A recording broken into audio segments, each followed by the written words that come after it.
আজকে যদি শেখ হাসিনা সরকার বাংলাদেশে থাকতো তাহলে হয়তোবা আমাদেরকে এই বন্যা দেখতে হতো না। অনেকে হয়তোবা এটা ভাবতেছেন বা অনেকে হয়তো এটা বলতেছেন।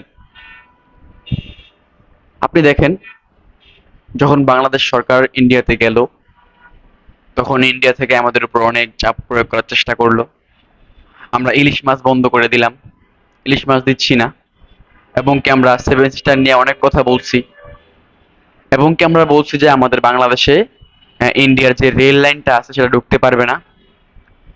তো যখন তারা দেখলো যে এই কাহিনীগুলো হচ্ছে, যে আমরা আগে সুবিধা পেতাম শেখ হাসিনা সরকার থাকতে, হ্যাঁ, সকল ধরনের সুবিধা পাইতাম, হ্যাঁ, সকল ধরনের অপকর্ম যা আছে সব আমাদের উপর দিয়ে চালাইতো, এবং কি বর্ডারে আমাদের লোককে মারতো, অনেক কিছু করতে পারতো। তো বুঝতে পারছেন বিষয়টা?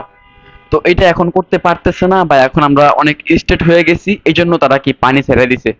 বিষয়টা এরকম না, আসলে এরকম না বিষয়টা। এর আগেও পানি ছাড়ছে। যখন আপনারা যারা বলতেছেন শেখ হাসিনা থাকলে পানি ছাড়তো না, আপনারা দেখেন খুঁজা, আপনারা নিউজ দেখেন, অন্যান্য বছর, প্রতি বছরই, একবারে প্রতি বছর, অন্যান্য বছর না, প্রতি বছর শেখ হাসিনা 15 বছর ছিল, ওই 15 বছরের মধ্যে প্রতি বছরই এরকম পানি ছাড়তো। হ্যাঁ, তখন একটু তুলনামূলক কম ছাড়তো, এখন একবার বেশি ছেড়ে দিছে। বেশি ছাড়ার কারণ কি? ওই যে তাদের সুবিধা বন্ধ হয়ে গেছে, শেখ হাসিনা চলে গেছে গা। শেখ হাসিনা যাওয়ার কারণে এখন তাদের সুবিধা বন্ধ হয়ে গেছে, বর্ডারে আমাদের লোককে মারতে পারে না। এবং কি তাদের ট্রেন, ইন্ডিয়ার ট্রেন বাংলাদেশের উপর দিয়ে যাইতে পারতেছে না, কারণ শেখ হাসিনা এখন নাই। এরপর ইলিশ মাছ, সব ইলিশ মাছ পাঠায় দিত তাদের প্রভুর কাছে, দিল্লির প্রভুর কাছে, এখন আর পাঠাইতে পারতেছে না। সেটার জন্য রাগ তাদের। ইন্ডিয়াতে ইলিশ মাছের দাম অনেক বেশি হয়ে গেছে এখন। তো সব মিলে জিলে একটা ক্ষোভ তাদের উপরে আছে। তারা এখন ক্ষোভ মানে অনেক রাগান্বিত হয়ে আছে, এই জন্য সবগুলা বান ছাইড়া দিছে। তবে হ্যাঁ, আমরা বাঙালি, আমরা মাছে ভাতে বাঙালি যদিও হয়ে থাকে, কিন্তু আমরা আমরা পিছপাও হই না। আমরা যখন রক্ত দিতে শিখে গিয়েছি তাহলে আমরা রক্ত দিবই।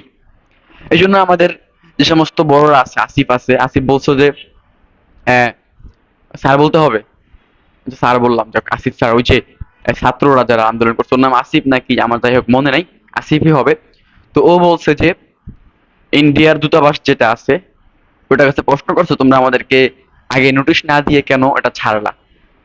এবং কি অনেকেই অনেক কথা বলেছে।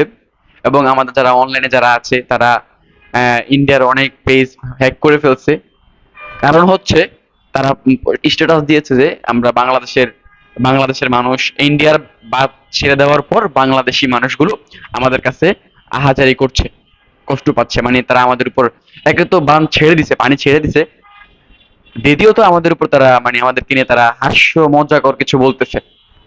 যাই হোক, ওই যে আর বাংলা না কি বাংলা একটা কুখ্যাত সন্ত্রাস ছিল, সন্ত্রাস বললেও ভুল হবে, ওর দালাল, দালাল ছিল আর কি। ও চিল্লাইতো না আইসা, আমগো এনে এ হইছে হে হইছে, মানুষত্ব কই, এই কই সেই কই। কিরে, তোকে মানুষত্ব কই এখন? হ্যাঁ, তোরা যে অহরহ মানুষকে মারতেছস পানি ছাইড়া দিয়া। আরে বেটা, নিজের চরকায় তেল দে, বুঝছস? তাই না, ছিলাম একদম।